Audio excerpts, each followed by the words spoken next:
I used to be able to do accents. I can't anymore. Every accent you do sounds Jewish. Yeah.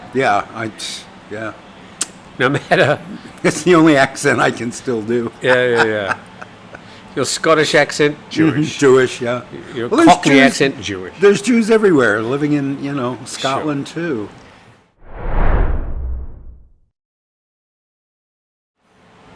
Hi everybody, and this is Grumpy Old Men. Remember us?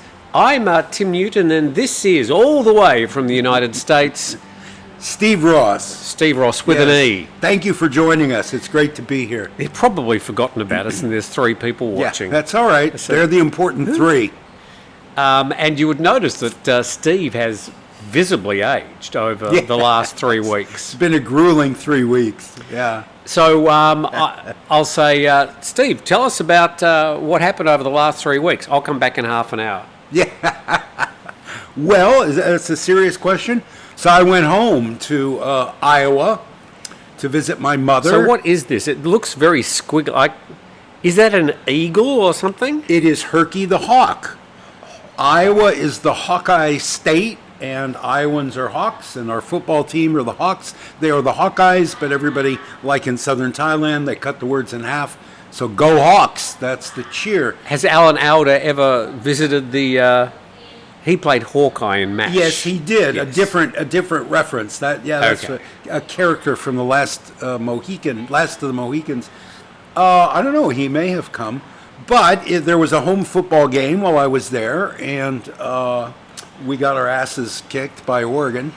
But there's a lot of school spirit at the moment this time of year because the football season's going on. So this was the one shirt that would fit me in the irregulars bin. At the T-shirt store. So that's an American XS. Yeah, it's an Which is XXL. It's a double XL, and it's baggy on me, but that's fine. Did you get we'd like to welcome back Iowa's favourite son, Steve Ross. No, my family seemed pleased to see me. My son flew in from Oregon. That's amazing. It is amazing, and what's more amazing is that because of the football game, the airlines had put on a direct flight from Portland, Oregon to Cedar Rapids, Iowa. Typically, you would go to St. Louis and change planes or go to Chicago and change planes. So my son and daughter-in-law got a direct flight to and from Iowa just this weekend, just that weekend. It's not a flight that exists in other times. Can you just hold your breath a moment? Because we acknowledge your shirt, but we also should mention Banyan Tide, sponsoring the show, and I'm wearing a Banyan Tide shirt, not the undershirt, but because it's always so cold in here. It is cold in here with the air conditioner. Yeah. I expect the golfers come in off the course. They're hot, they're sweaty most of the time, and they appreciate the cool. Yeah. So they keep it very, very chilled in here. Yeah. But Banyan Tide shirts, there are 5 different shirts. There's shorts and stuff. It's a whole ecosystem, and I believe that you weren't allowed into the United States until you showed that you were carrying Banyan Tide shirts in your luggage. Yeah, it's part of the whole new tariff system. If you've got a Banyan Tide shirt, you are exempt from any inspection at the customs. I think you'll find immigration officers around the world will adopt this new procedure where if you're not wearing a Banyan Tide shirt, just no entry. Yeah, that's it. So we don't want you. There's a link in the description if you'd like one of these. Very cool. Yeah. They're sort of a polyester blend. People go, oh, you've got to have cotton in the tropics. Cotton is the worst thing you can wear in the tropics. It sort of gets heavy and damp, and you understand heavy and damp. I understand heavy and damp. Yeah, we dated for 2 years. I don't normally wear a shirt all day long, so I put on a shirt if somebody comes to visit. But yeah, I think they're very comfortable in light shirts. I'm not wearing one today because of this. And CK of Seacology, his channel is Seacology, and he's the brilliant mastermind behind these shirts. He also made in Thailand. He did a video recently about the Chinese population on Phuket. And if you're interested in Phuket history, as I am, that's a very good video. I like that. I'll put a link in the description. How about that? Right. I've got to find it first. Oh, speaking of shirts. Speaking of shirts, I brought you a gift. Yes. I hope it fits you. Down under punter. Yeah. Reese Dakin. Who the fuck is Reese Dakin? He is an Aussie rules football player who has come to the University of Iowa to be a punter, to be a kicker on the University of Iowa Really? American football team. And he's very, very accurate. He's got a very strong right leg. I suppose growing up playing football or soccer, whatever you want to call it. Oh, it's Australian rules football. Thank you. Yeah. Well, I think he probably also played soccer, but at any rate, he's got a real strong right leg, and he makes a lot of points. So they're very, very happy with him. American football, they put it under their arm, they run around. Yeah. What? But it's called football. Well, you do kick. You can get 2 points by or Every now and then. 2, 3. Anyway, the kicker is a very important role, and I got you that. It made me Thank you think very of you. much. It's got Australia, the continent, on the front of the shirt. Well, next And time I so- go overseas, I will be wearing, of course, my Banyan Tide shirt so I can get entry into the country I'm going. But in my suitcase, I will be carrying my Reese Dakin. Sorry, I've never heard of you. Yeah, me neither. It's medium. American medium is a Thai XXXXXXL, I think. And again, Well, that'll fit nicely. it's what they had in the irregulars bin for $10. So. It matches my eyes. You know, everything in the United States is expensive right now. At least that was my subjective one man's opinion. I went to the store and Jeez Louise. yeah, it was discounted. I didn't spend that on you. It was in the irregulars bin, but it just one of the things that struck me. There were a lot of things, and I've got some notes in Narelle's notebook. I took it with me. This notebook has now traveled internationally twice. Came from Australia to Thailand, then to the Yes. United States, and then back. But one of the very first impressions is, oh my God, it's expensive to live here, particularly food. And Iowa is an agricultural state. Eggs and pork and corn should be really, really cheap there. But it is way cheaper here. Food is just way cheaper on Turtle Beach. And we don't grow anything here. It's sand. You can only grow pineapples and I was coconuts. gonna say pineapples, yeah. So we're not, as terms of eating crops, we're not an agricultural area here, but it's just super cheap. Food is super cheap here. So, I mean, were there other things that struck you? Oh, we don't want to get political, but were there other things that... No. What when you sort of speaking to people and sort of walking around the stores, any other impressions that leapt out at you since you vacated the States? Well, yeah, and again, I've got some notes, but off the top of my head, you fly into Chicago, O'Hare Airport, you are struck immediately by how shabby and dreary the airport is, how rude the staff is, how lazy the workers are. They stand around in the halls, in the arrival halls, staring at their phone, and some old lady will struggle past dragging a bag. They don't say hello. They don't say, "Can I help you?" Isn't that airlines sort of airport staff worldwide? No, I flew through Qatar. I flew through Doha. And that place, there is somebody in a uniform and a walkie-talkie every 10 feet. Do you know where you're going? Do you know where your gate is? The signage is very clear, very well done. You find your way around really easily. There's all kinds of slide walks. The architecture is all glossy and modern and new. O'Hare is half of it's under construction at any one time. O'Hare. And there's no slide walks to speak of. Well, now I have to say that my memory of O'Hare Airport, which was 1983, it's a few years back. I was very, very young at the time. So was the airport. Yeah. There were two terminals, and between the terminals there was a travelator, of sort of a moving walkway, and it had lighting it was like a sort of a circular thing. Great big long corridor, and they were playing George Gershwin's Rhapsody in Blue. That is my memory of O'Hare Airport. Well, you're one up on me. I have no memory of anything from 1983. I cannot tell you what I was doing in 1983. I think that means you had a good time. It is, yeah. Oh, God, yes. Oh, in New York City, pre-AIDS New York City, working in the theater. Oh, God. It was a target-rich environment. But now you were the only straight man in the. I was the only straight man in a 500-seat theater. Yeah. But The second thing you notice flying into O'Hare is how fat Americans are. Did you touch the table? Oh, sorry. We have a really bad obesity problem in the United States. And as healthcare becomes harder and harder to get for the average American, all of that extra weight is going to start making people sicker. And that's kind of a frightening thing. The number of Americans who have to have a rolling chair to get from terminal to terminal or plane to plane, or they have to be driven around on one of those big golf carty things.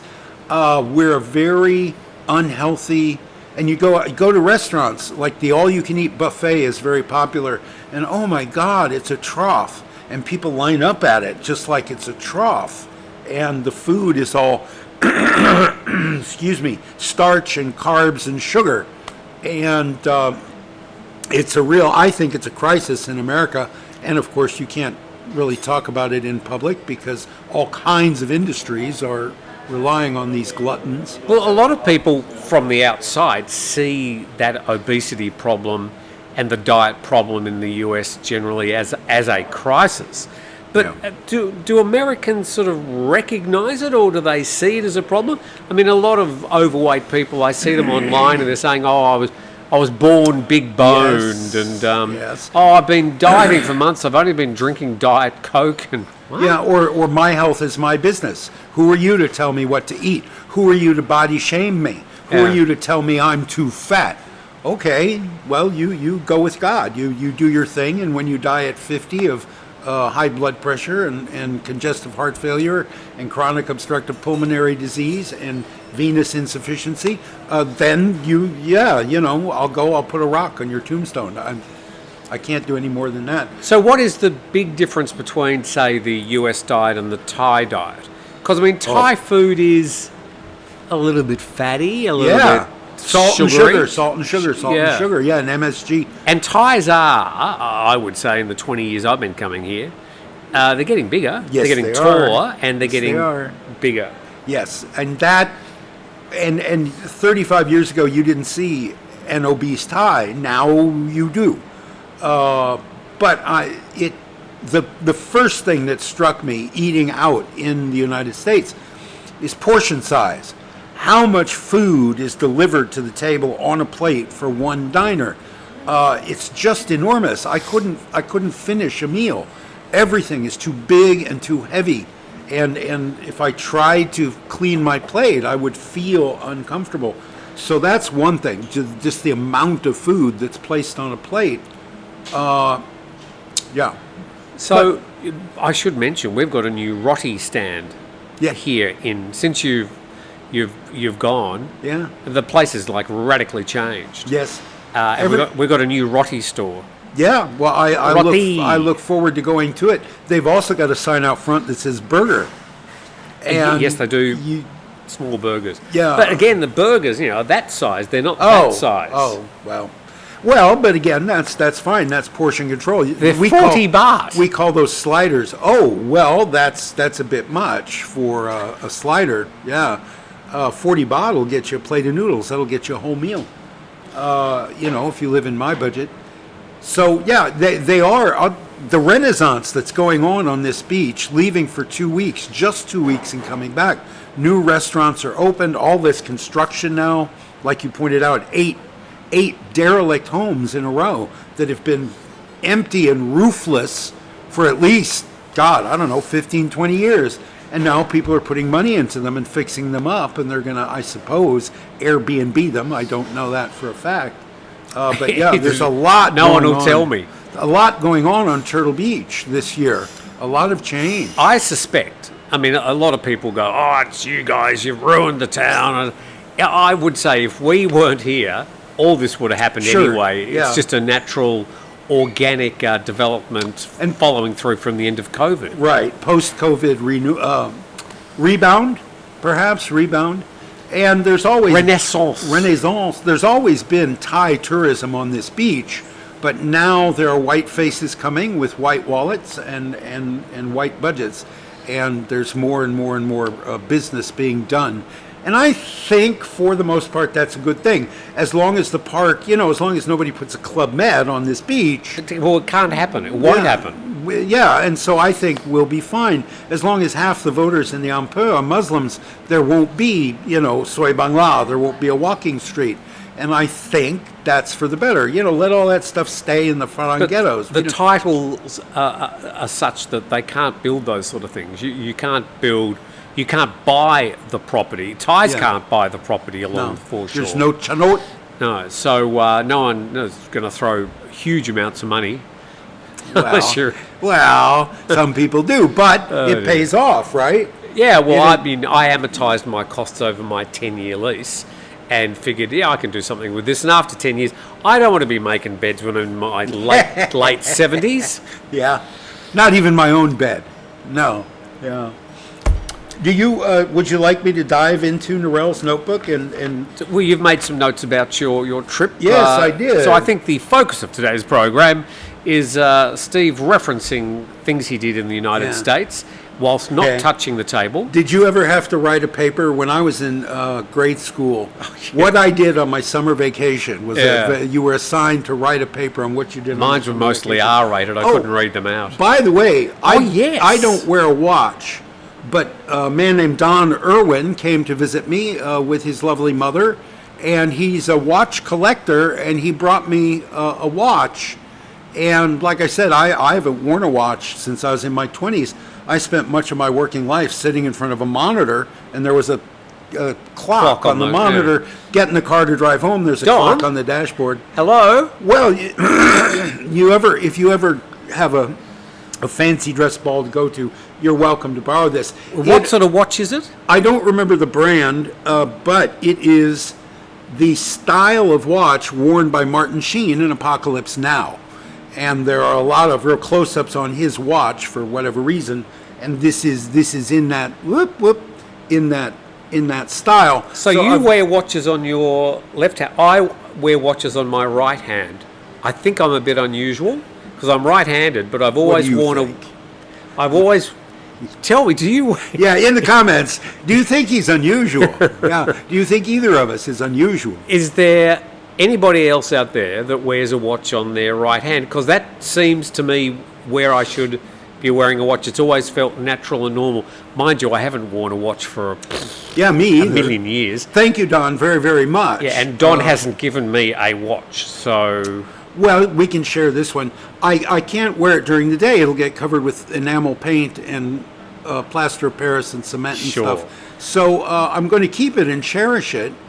Maybe hang it on the wall next to my desk where I don't have a clock and I can see it. The last watch I had was a Tag Heuer, but I bought it in Patong in 2000, I think for, I don't know, 1,300 baht or something. And I had it for about 10 years, a perfectly good watch. Although I suspect that wasn't a real Tag Heuer. Perhaps. Yeah. Yes.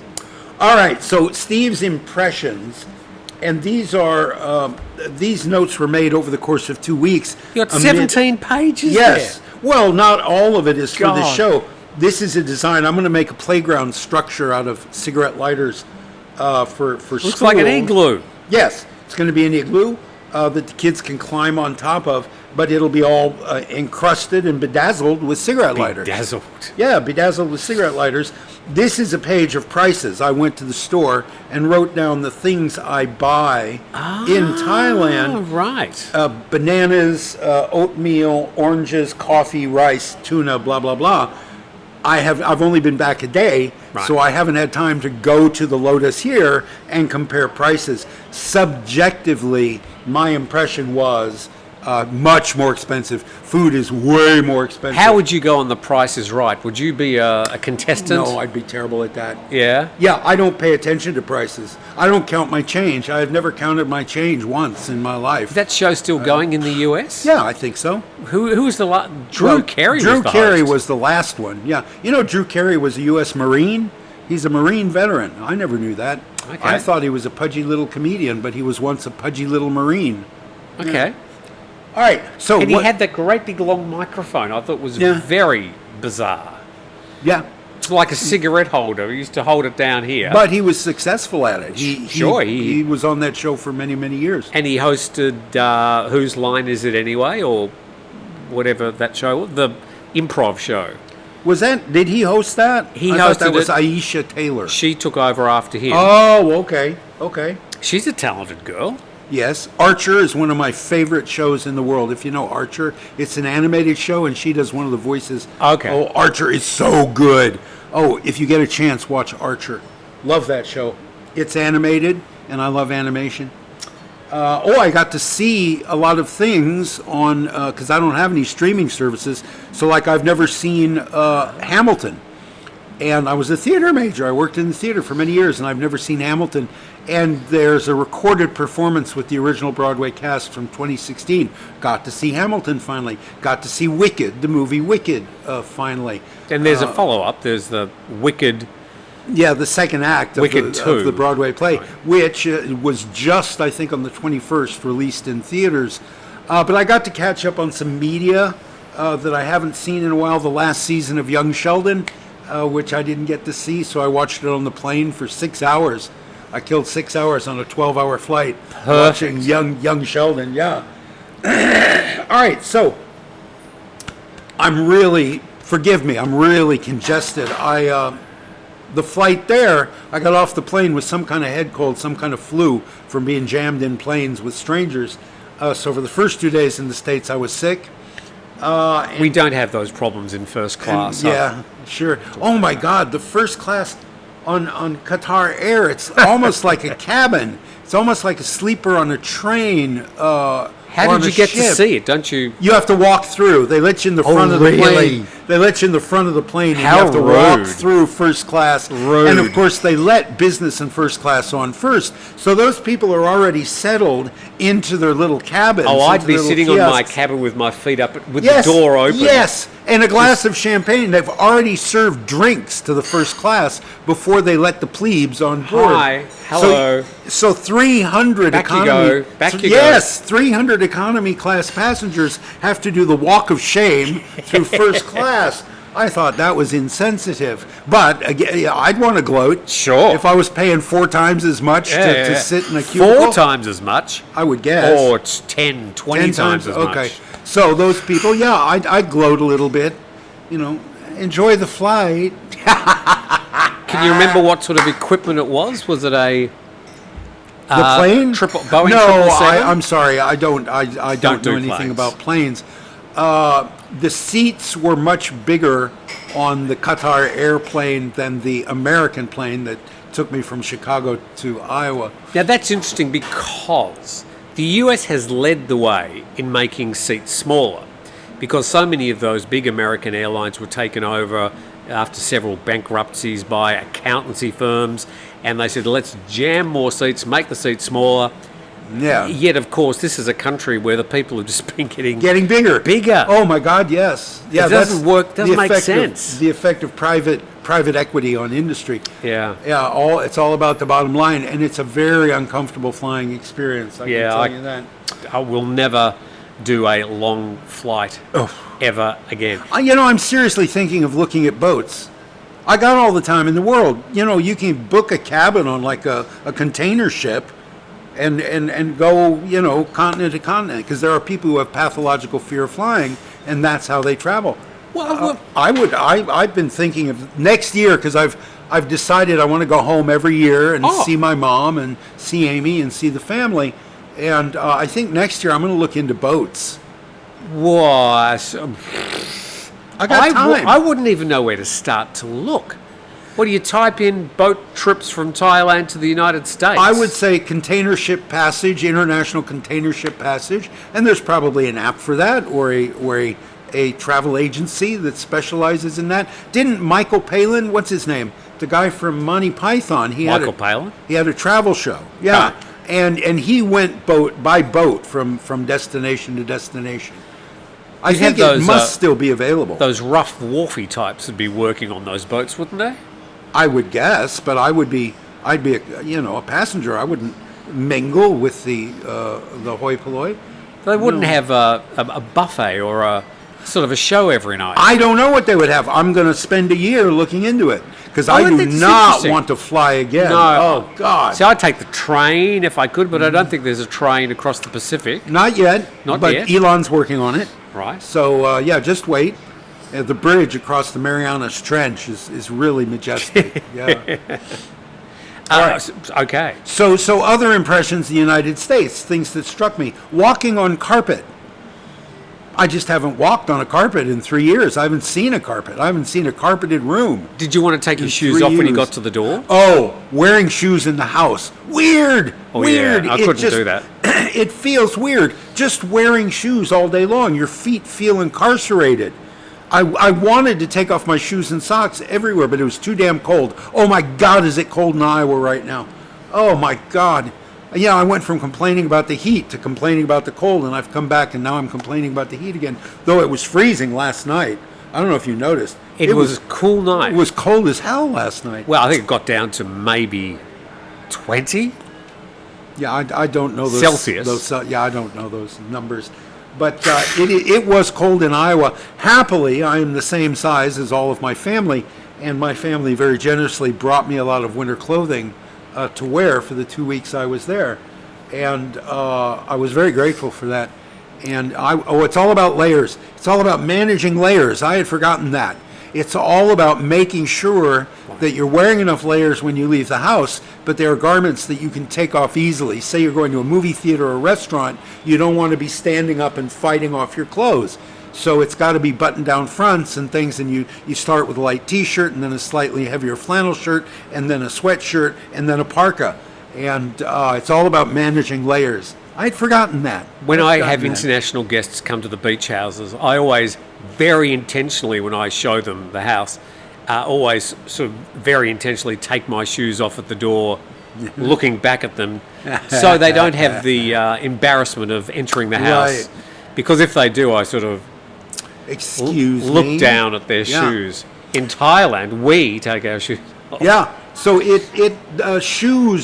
getting used to wearing shoes not 24 hours, but if you're up and you're moving around, you're wearing shoes in the United States. Yeah. Oh, the air was so dry, and my sinuses just got really parched, and I got headaches. It's so moist here. It's so humid here. Yes. And then you get on a plane, which is very dry, and you get off in the Midwest in the wintertime. It's very, very dry. I think that dry air is probably better for you. I think the humid air may be good for your skin, but it plays hell with you. Not that you can tell from either of us, but yeah. Well, again, right. I've been congested for 2 weeks. I've been very wet in my chest for 2 weeks. Oh, you know our friend who runs the coffee shop in town, who yes, he's been in Korea for 2 weeks. So, we think he had a little work done. He looks fabulous. Oh, you've seen him? Yes. Oh, okay. Well, he looks fabulous before. This guy, he's wealthy, he's smart, he's educated, and he's gorgeous. Ladies dripping off his this guy, all of us should be so lucky to have a social life like that. But oh my God. That kid, he's blessed. He's blessed in every way. Sure. He's a nice guy, a good friend. Very nice guy. But he was born with a silver spoon in his mouth and just lives a very, very happy life. As do we. We live a happy life. Yes, we do. I think we've earned it. Yeah. No bum gun. Boy, that took some getting used to again. Oh. Yeah. It's gross. I had not... You're reaching for the gun and it's not there. It's not there. And there's this roll of white paper there. Oh, my God. And it's like, you. Oh, it's no. Like, as my cousin Aaron said, it's like trying to clean peanut butter out of a shag carpet. It's it's if you are hirsute, if you are of of a hirsute variety of man, you have to be very, very careful. You have to be very thorough. Hello, if you're having lunch. Yeah, if you're eating right now, I'm sorry, but it was something I noticed. It was something I missed, and coming back, it's something I very much appreciate again. Yeah, I'm sorry, I'm just 100% convert to the bum gun. I could never go back. It's one of those things that you just can't go back from. Well, maybe some people can. Other people hate the bum guns, but I don't think they're using them properly. Yeah, you're meant to aim them at... Anyway, we won't go through that now. Yeah, you have to be fairly dexterous and comfortable touching yourself intimately, because it's not just the water. There is friction. You are meant to apply friction as well. And if you're seated, as Westerners do, Well, you've got the squirt in one hand and the friction hand. You don't have it's hard. You don't have It's to hard. friction if you've been Well- eating a high fiber diet. Well, perhaps not. Yeah, and I always take a shower immediately afterwards anyway, God. because I got all day, and it's in the bathroom with the showers. So when I'm done, I take a shower. Okay. Too much information? You knew when you clicked on this. You knew what it would be. Yeah. Yeah, don't give me that look. I look good in fall clothes, as Fall clothes. fall clothes, autumn clothes Oh, in layers. autumn. Oh, I look good in flannel. I look good Speak in a parka. English. Yeah, no, I was never taught. I speak Merc and fuck yeah. But I have to admit, I look good. Maybe everybody does, but I did enjoy looking good. I don't look so good, well, walking around the house without a shirt. I'm a 68-year-old man who thought he was turning 69 until my family informed me, no, Steve, you're 67, you're turning 68. I've been going along for at least a year thinking I was 68, about to turn 69. No, I had my own age wrong.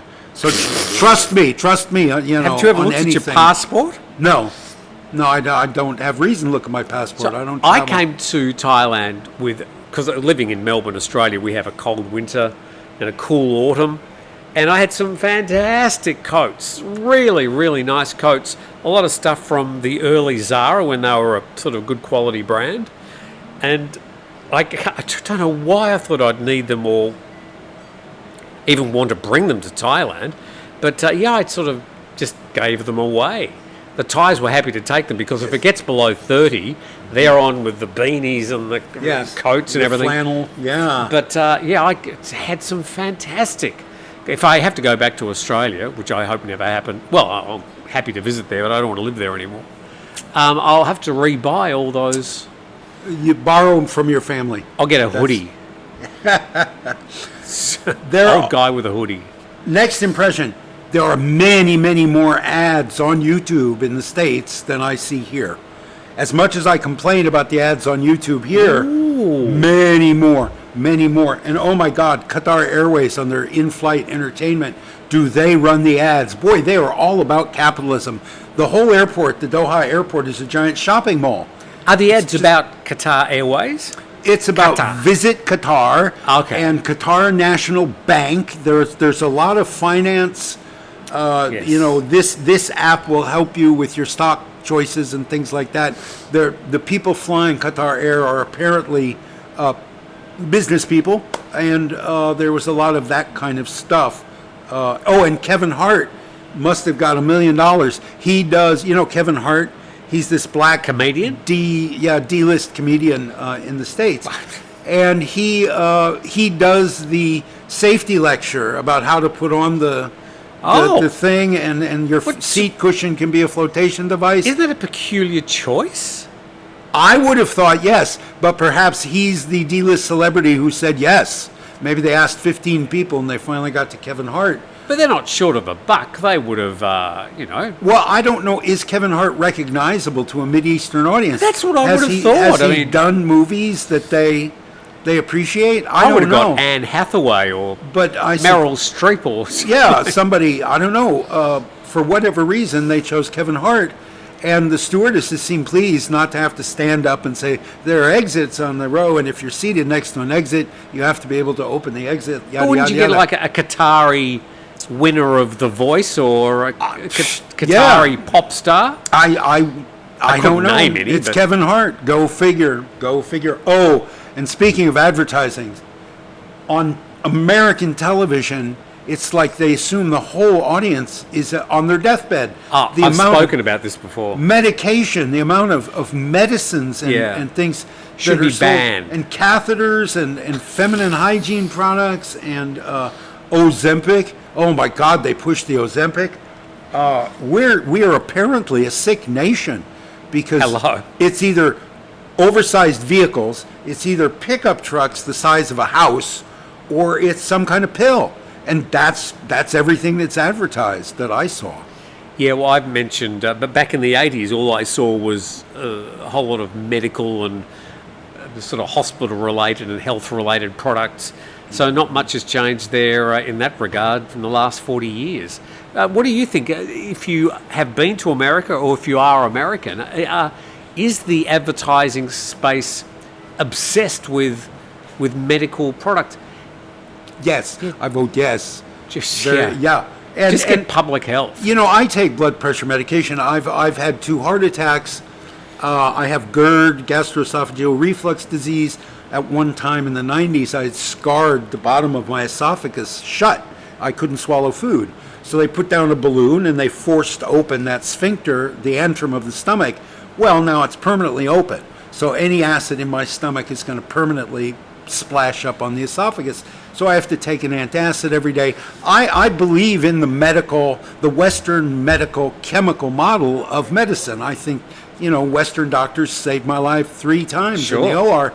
But that being said, the amount of advertising makes me feel like, my God, we're sick. I'd be sitting there population. Going, I've got that. Yes, that's what they want you to do. Sure. Yeah, I've got that. I'd be interested to know, because I have had friends that get up in the morning and they just line up the pills. And I don't take any medication at all, except I take an occasional antihistamine. But otherwise, what is the maximum number? Who's going to win this one? What's the most number of tablets one of our viewers take every day? And by the way, we're not saying it's good or bad. I'm just interested to know, if you get to Steve's age, 67? 68 now. 68. I'm yeah. 66. What age are you and how many tablets are you taking? One of the meds list was one of the most common things I transcribed as a medical transcriptionist. And in hospice care, when there's no concern for the future, you don't care if this medication's side effect, if you take it for a year, you get osteoporosis, you get thin bones. Well, they don't care. They're caring for you palliatively in your last days. So the meds list for a patient in hospice care is 100 items long. Make you comfortable. Yeah, make you comfortable. And I can see that. I have no argument with that. But I think that perhaps we are treating anxiety with a drug for weight loss. I think we're very anxious right now. It's very trying times, very uncertain times, at least in the United States. You don't know what's coming down the road at you day by day. And taking a pill perhaps makes some people feel good, whatever the pill is. There's the placebo effect. I'm doing something positive for my health. This will fix me. This will make it better. This will make it all better. It's amazing. Make me feel good. I was reading some statistics the other day about ADHD in the US and autism in the US, and how the numbers have just spiked incredibly.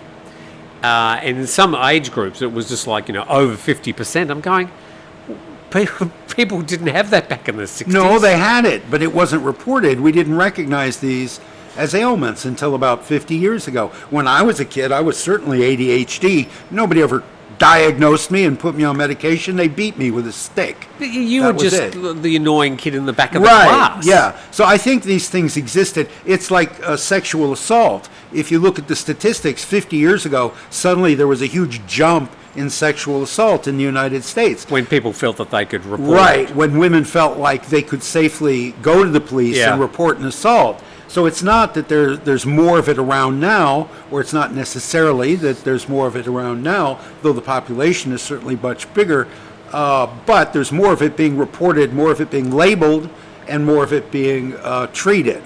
And again, it's a big market, so obviously the drug companies want there to be more and more and more of it reported. So even if your kid is just a little bit squirrely and doesn't need medication, the physician will offer you medication and say, do you want me to put your kid on this pill? And most parents, not having a medical education, would say, sure, if it's going to calm him down and quiet him down. Is there a medication for annoying American co-hosts? No. You invite me. By the way, this is episode 100. Oh, God, how did I forget that? Yes. It is episode 100. Yeah, of you inviting me on this show. So no, there's no pill to shut me up, but Damn. you can always. You've just had 2 weeks without Steve Ross. Was it better? Was your life improved? Oh no. We really missed you. Nice save. You nice may save. notice that I didn't get anybody to replace you. Yeah, I did notice Because that. you're irreplaceable, Steve. Exactly. Yes. Thank you. Very kind of you to say, Bakwan. Yes. Well, no, say what you will about Steve Ross. He's annoying. He's a loudmouth. He's opinionated. He's got a real bad temper, but he draws a crowd to a certain extent. People will come and watch on a Sunday morning, hoping like Steve, they'll gather around a car wreck. Sorry. They're here to watch me. Oh, okay. I'm You're sorry. just the Sorry. the decoration. Sorry, I'm the second banana. I know that. My Yeah. role is to set you up so you can knock them out of the park. Yeah. All right, back to Narelle's notebook. Hi, Narelle. I'm not going to read that one. I'm not Why? going to read that one. Okay.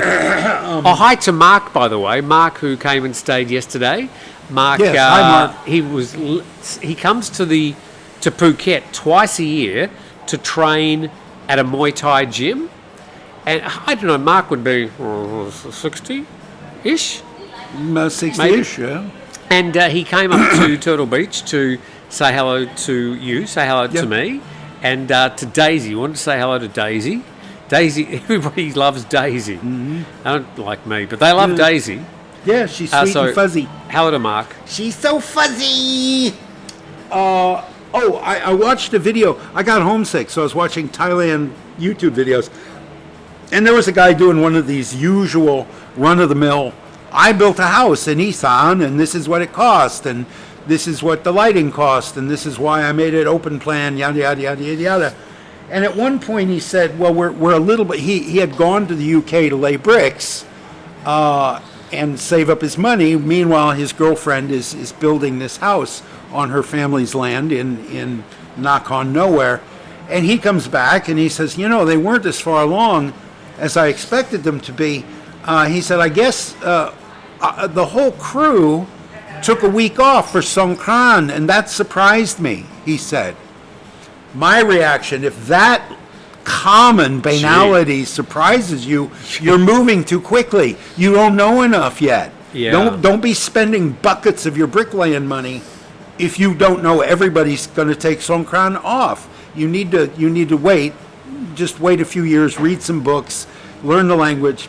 That would be my suggestion, but I've never owned a home in my life, so take it, with a grain of salt. Leaves turning color. We don't get that here. No. No. And Iowa's a big rural state. There's no big cities. So my cousin Aaron took me on a ride. We were in the car for 6 hours. I didn't stop speaking once. Can't He imagine that. took me over to the Mississippi River just so we could drive across the Mississippi River and drive back. Is And the it was all- Mississippi River a border in Iowa? Between Iowa and Illinois, yes. Oh, okay. Yeah. And it's big, it's majestic, it's beautiful. And this time of year, the banks are lined with trees in red and gold and yellow. And I really appreciated Aaron doing that. I'll tell you a little anecdote. On the way back, and Aaron wouldn't go on the interstates. We were on gravel roads, country roads, farm access roads. And we stopped in this little town, I forget the name now, I forget. But it was a little dinky town that has a 150-year-old ice cream shop. So you stop and you get a root beer float in this little shop. And in the back of the shop, they had a museum. Beer float. That's a root beer with ice cream in it. Yes. Oh, God. Aaron had a malted. I had a root beer float. So we're wandering. They've got this little museum in the back room where everybody in town has brought in things about the town's history, yearbooks from the high school.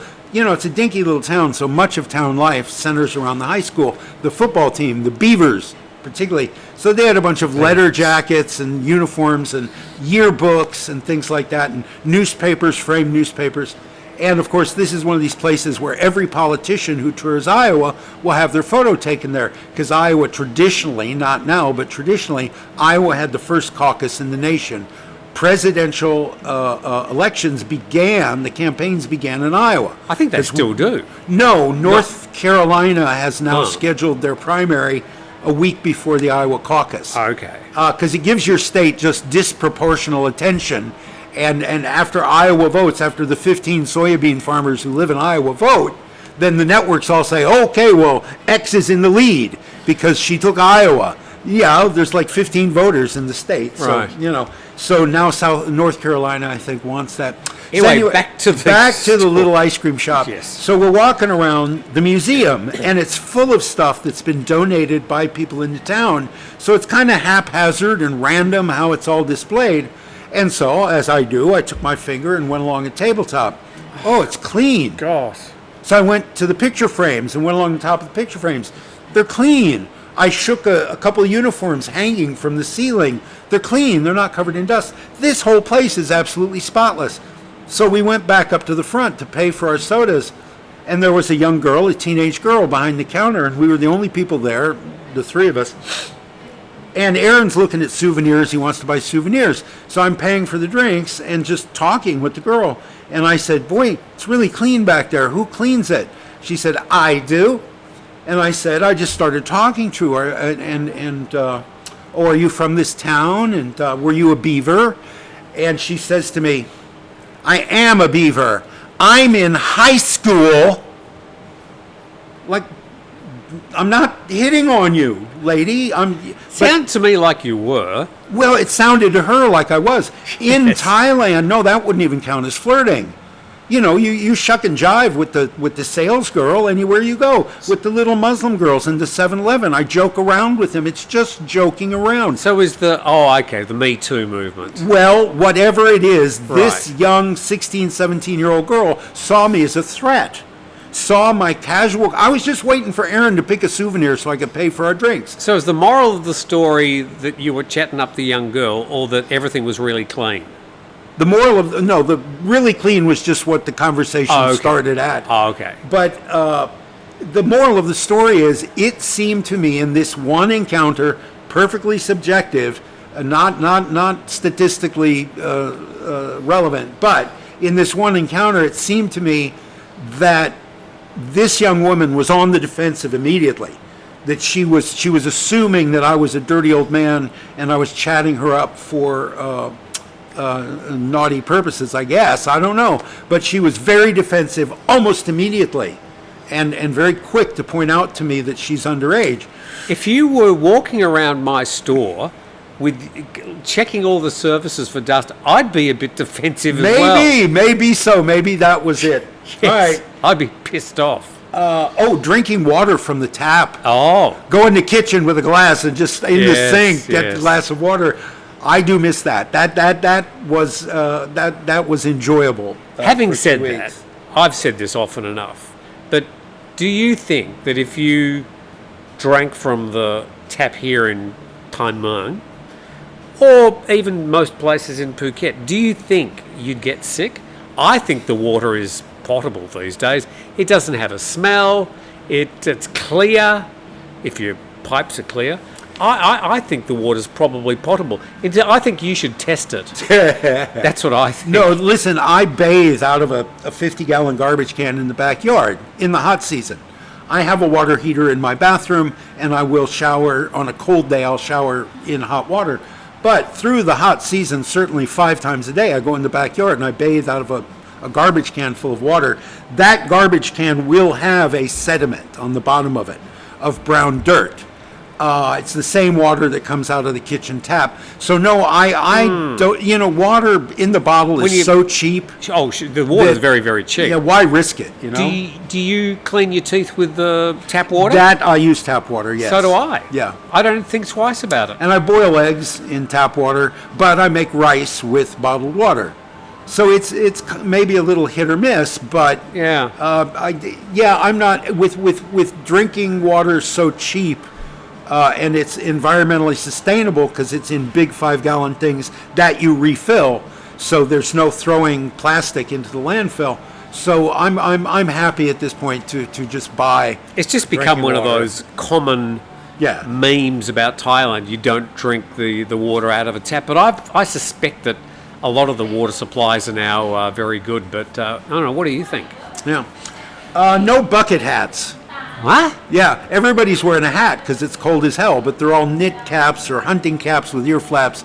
The ubiquitous bucket hat that you see in Thailand is not a thing this time of year in Iowa. Maybe I it is in love the my summer. bucket hats. I do too. Yeah. Yeah, to the people, to the fans who gave us bucket hats, thank you very much.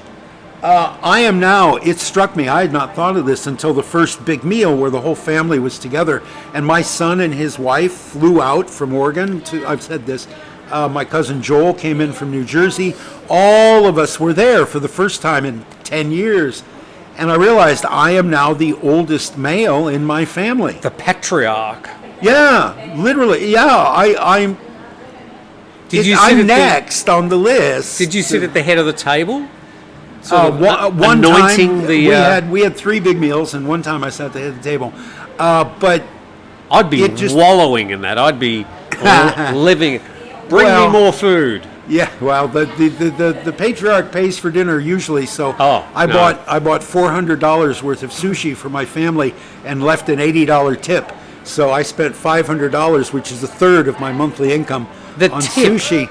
The tip would have been your monthly budget for food. Yeah. Oh, sure. Yeah, I could live on $80 easy God. in food, cooking for myself. Yeah. But there was that one time, and it felt good. It felt like the mafia don at his daughter's wedding. Nothing's too good for my daughter. But yeah, I am now next in line. I'm the next male in line to go. But your mother's still the matriarch. My mother is 93, and her sister-in-law, my Aunt Ellen, is 96. So there are Okay. 2 older women at the table. Right. But as far as men, I'm the eldest now, and that's ponderable. That's something. That's a milestone. I would have said you know? ponderous, but you Yeah. said ponderable. Yeah, and I'm always right about language. Yes, of course. Okay, new page. Oh, I'm going to make An igloo. I'm going to make a, How big is the playground igloo? structure. I'm going to make. I don't know yet. You can order geodesic domes off of Amazon, but you can't off Lazada. Lazada doesn't sell. I haven't looked at Temu, but Lazada is not selling a geodesic dome, a prefab geodesic They're all dome. they're like a sort of a tent with the plastic material and the aluminium struts. Yes. So you can get the aluminium struts Yeah. and then And I want to make a climbing dome, a bit of playground material. you're going to have to do a bit of engineering Yes. if you're going to have kids climbing. Right? Yes. Oh, yes. It's not going to be very, very tall, so they won't fall far. Okay. And of course, this is a kingdom without a single liability lawyer, so I don't have to fear being sued. But I'd like to give something. The Christian school in Khao has commissioned a turtle in purple and gold. That's their uniform colors, Oh, purple wonderful. and gold. Yeah. And I thought, well, there's a great market. They have. Every Thai elementary school has some beat up, broken, concrete cartoon characters and play structures and slides and things, and they're always weather beaten and falling apart with rusty rebar poking out. And so I want to use up some lighters and make a play structure for an elementary school and see how popular that is. And I thought a dome would be a good shape to begin with. But I have to figure out how to do the armature, how to do the skeleton of it. And I'll get there. But on the plane, I was designing my play structure. These are my schedule, if you want to see what I did the 2 weeks. I went to a play, my first live theater in, 10 years. What did you see? I saw a very wonderful play called Eureka Day.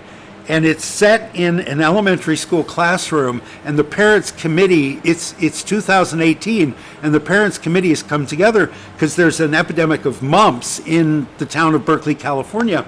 And they've got to decide in this private, expensive day school, do we require vaccination? Do we require masks? Do we do a full lockdown? Do we go to online learning? What do we do? God. So the parents, the whole thing devolves into this massive fight between the parents, and they're all sitting in these little tiny chairs, right, and drawing on the blackboard and stuff. And so they come to a consensus, and they force one member out of the group, and then they're able to come to a consensus. And it's called It's Eureka. called Eureka Day. It's Eureka Day. The Eureka Day School in Berkeley, California. So they're all wealthy, educated parents that have sort of liberal sensibilities. It's Berkeley, California. And so they all have an opinion. They've all read something online about this and that, and the effect of vaccines and the effect of herd immunity and yada, yada, yada. Oh, God. You know, the comment section is just going to light up. And then the end of the play, the last scene, the chairman says, well, I'm glad we finally came to a consensus. This puts a good end to the 2018-19 school year, and I'm certain the 2019-2020 school year won't have so many challenges. Yeah, so it was very topical. It won a Tony Award on Broadway, and it was a real good production. How is Tony? He's doing fine, Great, thanks. great. Yeah, you know, he's on the Eureka. Ozempic now, so he's losing weight. Eureka is a pivotal moment. The Eureka stockade in Australia was our sort of American Revolution. Oh, When the miners at a gold mine in Bendigo, Victoria, revolted by not paying their miner tax to the British colonialists. So that was our American Revolution. The Redcoats. The Eureka has a special memory for Australians. Eureka! Where did it come from? It was Archimedes as he sat in the bathtub. bath and Yeah. understood the concept of displacement. Yeah. I think. Wow. Benefits of a liberal arts education. There you go. All right, what else have we got here? Oh God, we got room for one more. Oh, I'll do two quick. Too quick. I told you the show is always all going to be about Steve's trip to the US. Yeah, I didn't see an insect for 2 weeks. Wow, they've Not killed an them ant, as well. not a cockroach, not a mosquito for 2 weeks. But what I did see... They get rounded up and deported, don't they? It's winter. They're all hibernating under the ground. It's too cold for There you insects. I did see... I'd go out Amy's back door. I was staying with my friend Amy, and I'd go out her back door to smoke and be out in the backyard all bundled up. ask you about how the smoking went. Oh, 2 packs a day, baby. I was anxious. There were a lot of triggers going on when I got home. Sure. But I went out one night. I'd always go out for a last cigarette, and I went out about 10 o'clock at night. And because Iowa was all farmland and corn, deer love corn, so deer are a big problem in Iowa. They're like common as rats, and the government encourages you to hit them with your car. And Amy, they come into the cities in the wintertime because there's no corn in the fields. And there's many of them. They've grown fat on the corn over the summer, and now they're starving. So they come into the cities to eat the hosta beds around your landscaped home. And I went out, and it's 10 o'clock at night, absolutely still, like only a winter evening can be. Still, crisp, cold, beautiful. The stars are brilliant. And I look to my left, and there's this 6-point buck standing on Amy's front lawn looking at me, like a full-grown male deer with a big rack. Well, 6 is not a lot. A big rack of horns, of antlers. And I thought, well, this is not something I would see in Tai Muang. No. I have seen big lizards, the big monitor lizards. I've seen those. But no, I've not seen any big herbivores wandering around. Let me see what else I can... one more thing, right?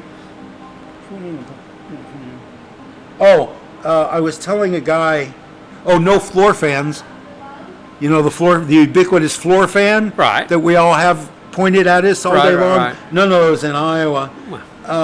Okay. And the last thing I would say, I was on the plane. This is how exhausted I was. On the plane coming back, and the man next to me engaged me. There was an American couple in their 60s at least, who were on their way to Kathmandu. And I mentioned they're reading guidebooks to Kathmandu, and they said, yeah, we're going to go trekking, and then we're going to go to Bhutan and yada yada. And where are you going? I said, Thailand. Oh, you live in Thailand. What's that like? Blah, blah, blah. And I was so tired at one point, I was describing Turtle Beach, and I said it's a protected nurdle testing site. And the guy looked at me, and I thought, what's wrong? He's never heard of a nurdle testing site? Wait a minute. Turtle nesting. But it took me a second to hear what I was saying and click. But I like the phrase nurdle testing. I think I'm going to keep using that. Dementia. A protected nurdle testing site. Yes. That's it. That's 2 weeks of Steve's life right there for you in an hour. And that's our 100th program. Go Hawks. Yes. So they lost. You went all the way there. Oh yeah, got their asses kicked soundly Ladies and gentlemen, please welcome back Mr. Steve Ross. in a freezing rain. They got their asses kicked in a freezing rain, and 60,000 fans sat in that stadium for the whole 3 hours, wrapped up in every bit of clothing they owned, and cheered for the Hawks. Okay. So that's fanaticism. So thank you very much to CJ and Banyan Tide. Link in the CK. description. CK. Yeah. DJ's my cat. Sorry. Sorry. Yeah. CK. And again, I recommend his latest video about Phuket. If you're interested in Phuket history, I'll dig it out. Ecology. I'll put it in the description, along with the link to the Banyan Tide shirts, which you can buy through Amazon in many countries. What else do we have to talk about? Subscribe to the channel. Buy my books on Amazon. Steve's books on. Buy me a coffee. This coffee here, it's like rocket fuel. Yeah. Very strong. I don't know if you noticed, but we're a little wired today. Thank you for watching, and we'll be back with another Grumpy Old Men, probably. Our 101st show, we might do a special. We might, for a change, we might swap seats or something radical. Radical and... Whoa, slow down. Whoa. Slow down, cowboy. Yeah. Suggestions welcome. What do you want to see in the second 100 episodes? People say, "I'll get a third person," but who's going to come to Turtle Beach just to try and squeeze a word in between me and Steve? Good luck. Thanks for watching. Thank you. Bye-bye.